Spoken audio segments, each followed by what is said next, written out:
This is True OF Entertainment.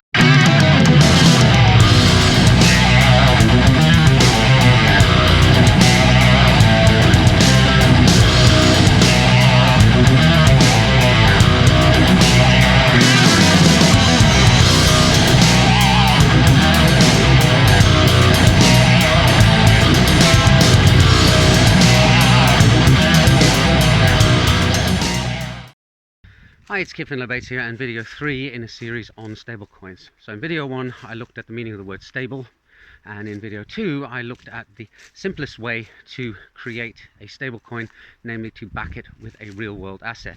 And that leads me on to this video, video 3, in which what we need to do is consider what is the backing asset in the real world doing in order to stabilize a stablecoin.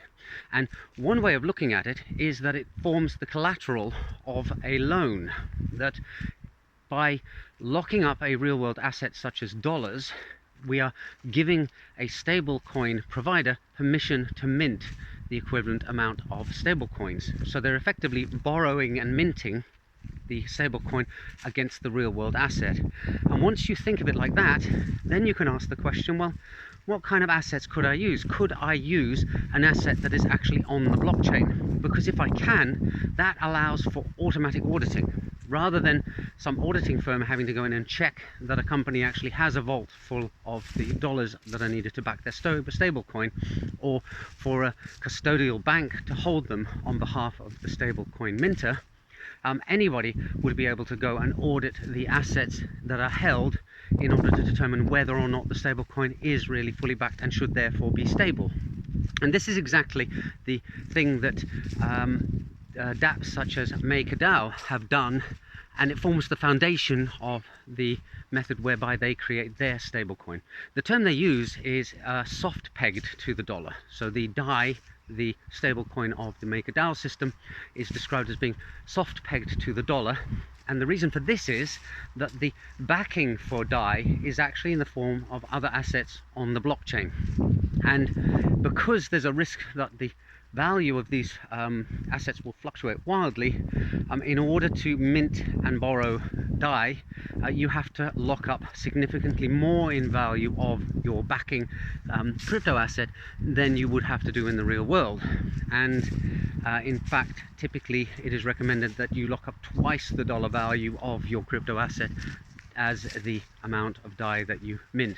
Now, MakerDAO uses a lot of different techniques in order to keep the stablecoin stable, and has a number of different insurance systems in place in order to handle sudden catastrophic events like the rapid collapse of the value of one of these crypto assets. But the fundamental principle is this, that you lock up X $1,000 worth of a crypto asset, and that allows you to create X over 2,000 DAI coins, which are equivalent to dollars. And there was one thing that I now need to mention. Oh yes, you need to know what the value of those crypto assets is, and for that they use oracles. There are dApps and there are companies out there that provide data as to the current real market value of various crypto assets on the various exchanges, and feed it into the Ethereum system. And as long as you can trust those oracles, you know what the dollar value of Ether or whatever other token you want to talk about is. And that means that you can keep an eye on the over-collateralized loan and start kicking in processes to liquidate that loan and retrieve things if a sudden market value shift downwards happens and these DAIs are no longer backed by enough collateral to keep their price reliable. As I said, there are a bunch of other tweaks and subtleties that MakerDAO uses. It's quite a complicated system, and it will take you several days, I think, to fully grasp what's going on. But that's the foundation of it. Instead of using a real-world asset and linking it to an on-chain token or coin, you use an on-chain token or coin that has a known value as the asset for backing up the stable coin. And then you use a whole load of other stuff in order to keep the stablecoin steady and to ensure against sudden volatility in the backing asset. And that's why it's called soft pegging, because it's like two hops from your stablecoin via a crypto asset to an off-chain asset. Anyway, I hope that made things a bit clearer. In the next video, I'll be looking at another technique that is used to mechanically provide a stablecoin rather than relying on auditors.